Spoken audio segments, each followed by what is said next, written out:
So my name's Donna Butler and I'm lead psychotherapist for the Health Employee Learning and Psychotherapy Service here at Brighton.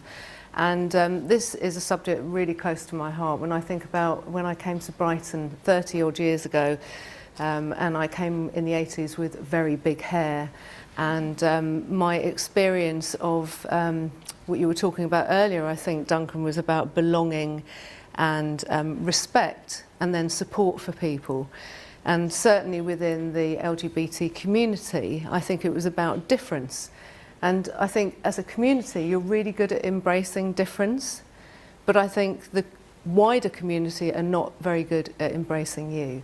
And so I think things are changing. They certainly have changed over the last 30 years.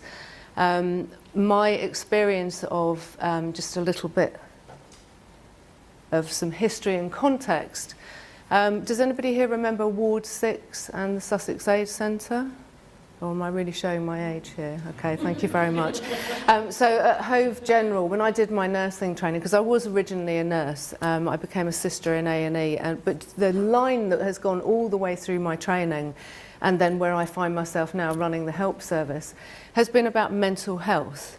And certainly when I worked in Ward 6, it was HIV and AIDS in the time when, if you remember those awful adverts where the tombstones came up out of the ground and it put the fear of death in people and then actually helped to stigmatise people even more when they were suffering. So I worked on wards, that ward there at Hove General, and I remember people saying to me, how can you actually work on there when you know, you may end up contracting? It's like, well, you could work anyway. You could get liver cirrhosis, or hepatitis from working on various areas in the trust. It's not just about, it was people's fear really. So I worked in Hove. I went on to the Sussex Age Centre, and I was on that was my first ever job as a therapist. Well, it was a counsellor there. It was my first training.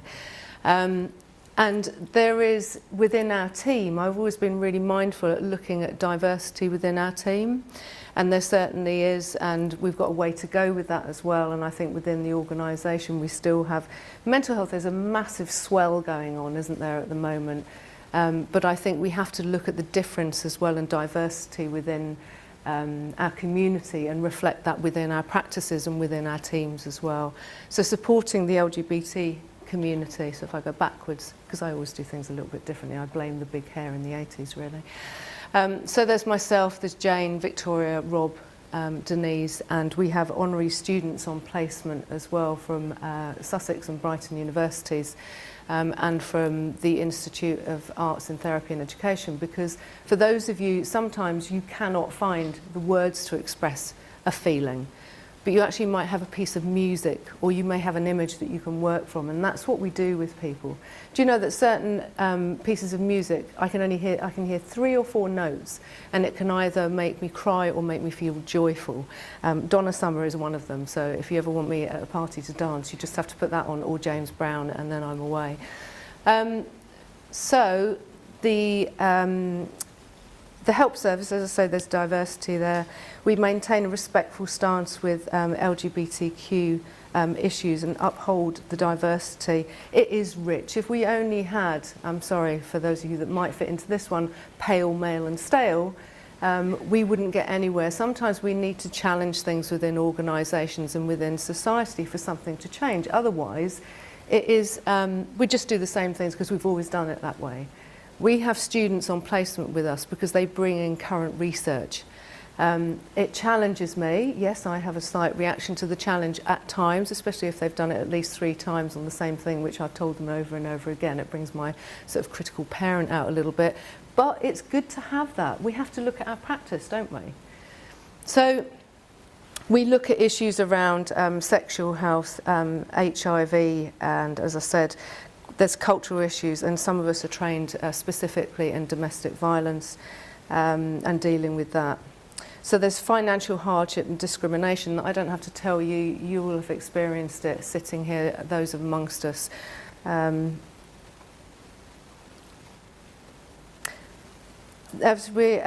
Duncan was talking about earlier, there is a higher risk. I'm not going to go through this again.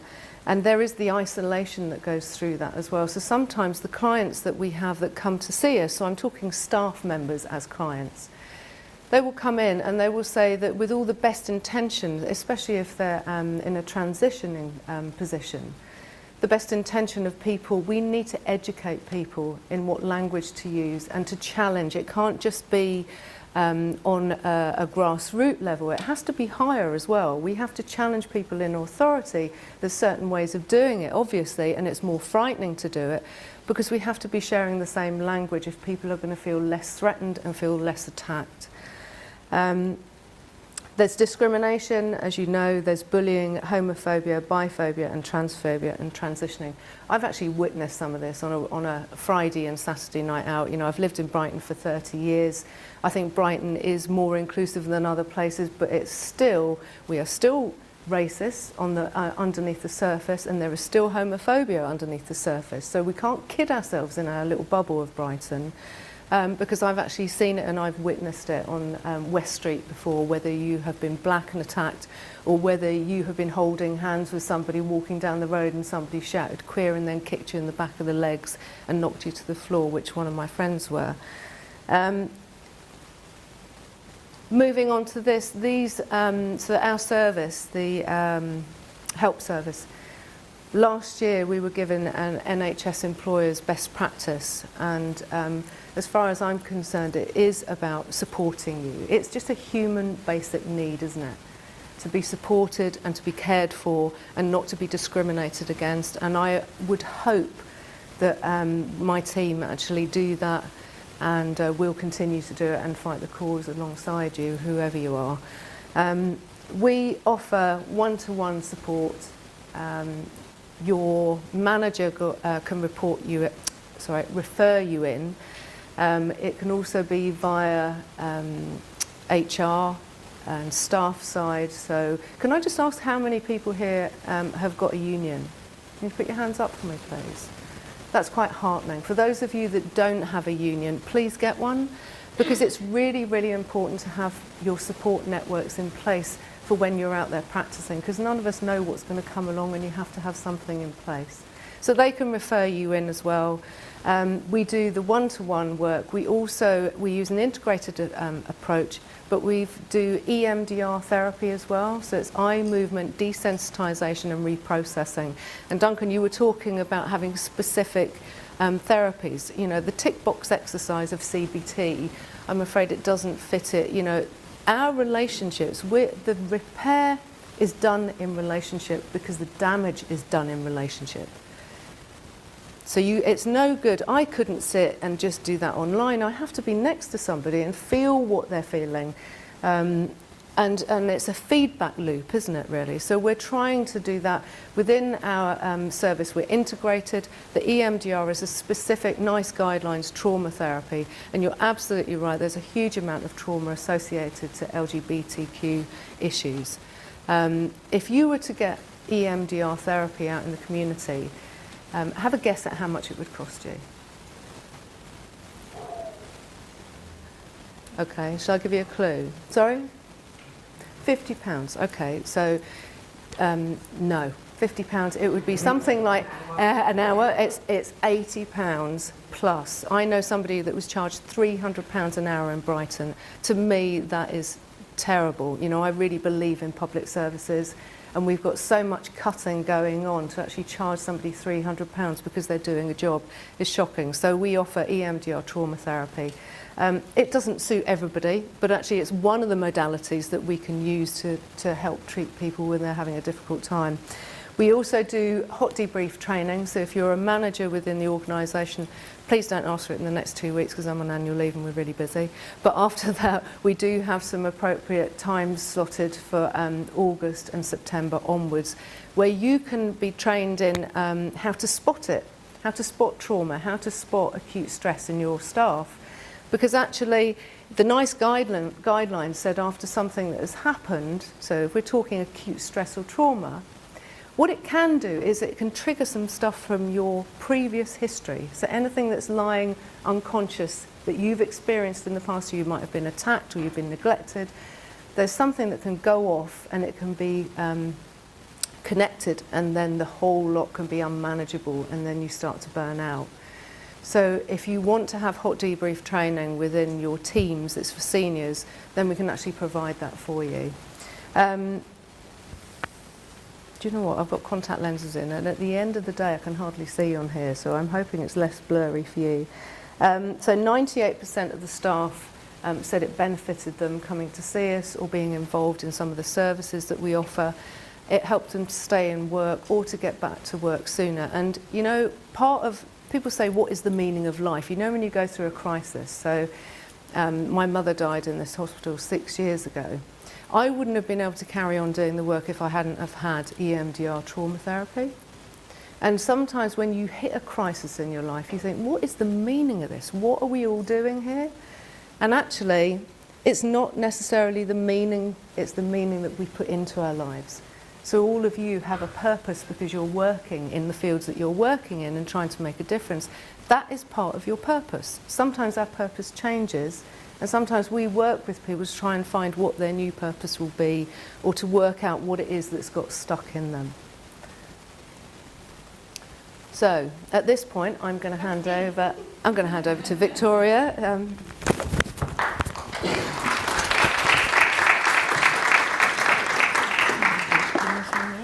I have no idea.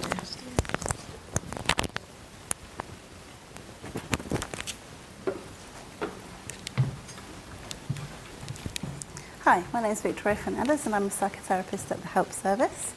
As you can see, the Help Service does get into all of the layers of BSUH. Last year I was at my first Pride, 2018, which was absolutely fantastic, I have to say. It was a blazing hot day. We had many colleagues, volunteers and friends helping out to deck the truck, which was, I think, 12 metres long or something, wasn't it? About 12, 18 metres long. So the truck was actually decked out as a cake, so it had 6-foot candles on it to celebrate the 70th anniversary of the NHS. So as you can see, we had a great day, and hopefully our next one will be just as great. So Brighton and Hove Pride is on Saturday the 3rd of August. If anyone here, BSUH staff, wants information, have any queries on the Pride, please do contact ashley.hicks@nhs.net. Anyone interested in the Trans Pride, it's on Saturday 20th of July, and the Disability Pride is on Saturday the 14th of July. Julia Davies is the lead on both of those, and you can contact her on julia.davies13@nhs.net. Any other questions, please go to Nick Groves, Associate Director, 3T's Service Modernisation, and he is also LGBTQ+ Network Convener. His email is nick.groves@nhs.net. I'm sure he'll be willing to signpost you. So this is us, the team. Donna, lead psychotherapist, Jane Faulkner, psychotherapist, and myself, at the Inclusion Conference this year in February. Amazing day had by the team. I think there's also Peter Wells there, the chaplain, who unfortunately is leaving us. But yeah, amazing day, great for networking, connecting with people, hearing people's personal stories, their struggles, their vulnerability. It was an amazing day. And also, it was great to hear our Chief Executive, Marianne Griffiths, talk about the importance of health and well-being and equality, diversity and inclusion at BSUH. So regarding the Help Service, confidentiality, you do not have to share your sexual orientation with us therapists. Regarding vulnerability, Help offers you a safe, non-judgmental space for you to explore and express your thoughts and your feelings. Courage, it takes a lot of courage to come to therapy, for counselling, for psychotherapy. It takes courage for someone to ask for help. So support yourself and others by asking for help. There is a researcher, American researcher and author, Dr. Brené Brown, She talks about vulnerability on TED Talks on YouTube. Please do Google her because her video on vulnerability is really powerful. So the psychotherapy service for BSUH NHS staff help health employee learning and psychotherapy, a trusted support for staff in difficult times. We are here for you, for BSUH NHS staff. If you need us, we are there for you. Please do remember us. We are on the infonet. I just go onto the homepage. There's a drop-down box on the right-hand side. Type in help services. All the information you need about our services are there on our infonet page. Please do contact us.